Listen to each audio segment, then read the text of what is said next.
Welcome to Cybersecurity Workshops. This is David Raymond, and today we're going to talk about command aliases.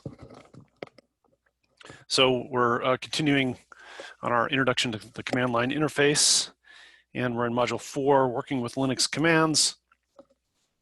We've talked about identifying the different kinds of commands, getting help. This is a very useful session if you haven't watched that one already. Now we're going to talk about command aliases. This should be a pretty short discussion.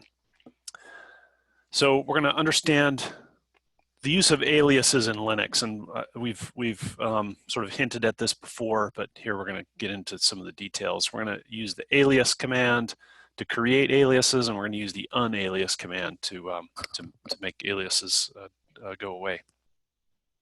So an alias is a command shortcut that runs a command or group of commands with specific options. And essentially it's a time-saving thing, right?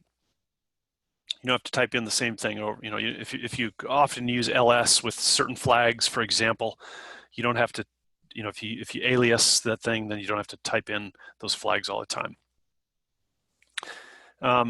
Some aliases come pre-configured, and that's all part of the configuration of the system. When it was sort of the base Ubuntu Linux system, for example, they'll put in some basic aliases like coloring the listing of the files, for example. And so here's that example, right? If you do, we talked about the type command earlier.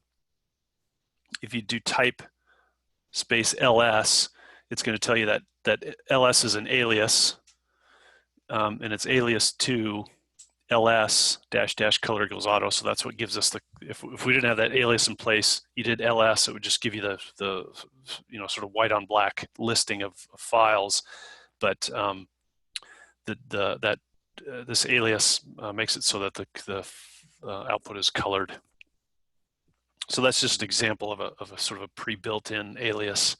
And you can change that alias, you can delete it, you can change it to something else. And we'll see how to do that. So if you use the alias command without any options, then it's going to give a list of currently defined aliases on the system. So let's take a look at this. I'm on the Ubuntu Linux virtual machine in the cyber range. You could do the same thing on a cyber basics image, I'm sure. Alias. Okay, so what's already aliased? There's some stuff here that we haven't talked about yet, like alert and egrep and fgrep and grep.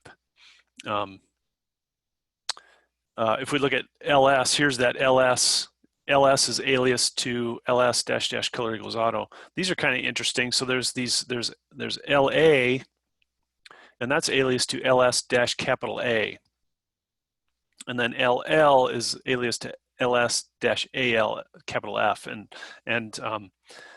So if I do an ls here, I get my colored output.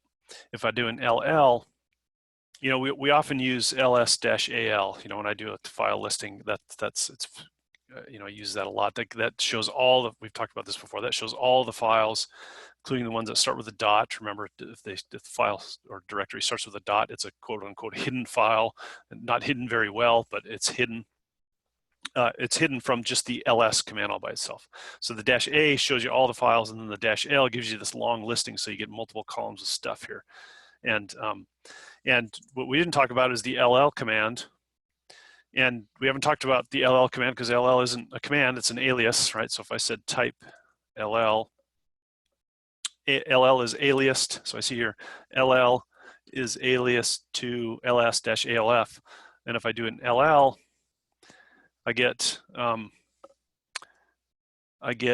the long listing, I get the hidden files, and then the capital F. So if I do a man ls, and then I search on capital F, LF does this classify, so it says it appends an indicator to the entries, and these indicators are going to tell you things like, is it a directory, is it a shortcut, stuff like that. And so the slash means, okay, this is a directory. It's just this indicator at the end of the file that makes it visually easier to realize that that's a directory. And of course, when I hit quit there to exit. So if I do, my directories here are colored anyway because I'm using ls with the color option. But if they weren't colored, it wouldn't be so obvious that these were directories without that slash on the end. And that's what the -f gives you. So so these are predefined aliases, right? And sort of pre-configured when your Linux, when my Ubuntu Linux account was created on, these were automatically there. So Linux users can also create their own aliases using the alias command. So pretty straightforward. Alias, and then the name, the thing, whatever you want to call it, equals, and then in quotation marks, whatever you want to happen. So no spaces between the name and the equals character, nor between the equals and the thing. So no spaces here, or else it's not going to work. So here's an example. Alias SLS equals ls-la piped through a sort command. So I don't think we've talked about pipes yet. We'll get to pipes at some point. But so this alias does the ls-la, and then it sends the results of that through the sort command, and then this -k5 does a certain thing. And so let's look at that command all by itself first. So we're going to do the ls-la, and we know what that does, right? So if I do the ls-la, and then I'm going to pipe it through sort, and then I'll do the -k5. And what that's going to do is it's going to sort. It's going to, so look at that. Okay, so my output is a little bit different. I get my ls-la, so I get the long listing, and then the sort command sorts the output, and I can tell it which column. The -k tells me which column to sort on. In this case, I said column 5, and so here's column 1, column 2, column 3, column 4, column 5. So I sorted on column 5, and you look at that and you say that's not sorted, right? These 4096 is larger than 675, so those should be in reverse order. Well, this sorts, that -k5 command is going to sort alphabetically, not numerically. So it is in fact sorted 1, 2, 3, 3, 3, 4, 6, 8, 9. So there is a way to sort numerically, and we don't really need to go into that. It's not very interesting. If I do, if I said -k3, maybe I want to sort by username. So if I do that, I get the sort by the owner of the file. So R is going to be before S, and so again, I could sort on in any one of these columns. It's not the point though. The point is, what I want to do is I want to create an alias out of this. So the command. This command does what I want it to do. So I'm going to use the up arrow to get back to that command, and then I put a double quote in the end, and then I say, I just arrowed back to the beginning. I say alias SLS equals, okay, so this is very similar to my slide, right? Alias SLS equals double quote, and then the command, and then the double quote. And so remember, there's no spaces between the alias name and the equals, and no spaces between the equals and the double quote. So this is my whole command. Now I hit enter, and now my alias has been created. So if I were to type the alias command, I would see this new thing added to the bottom. Alias SLS equals ls-la, pipe through sort -k3. And so now I can use that command. And there we go. Okay, and you might ask, why is my output not colored? It's not colored because the sort command, when the listing goes through the sort command doesn't colorize, so the color gets stripped. But I get the result that I want out of that alias. Okay, and then yeah, so test the command. You want to alias first, and then create the alias. And it's best to test the command.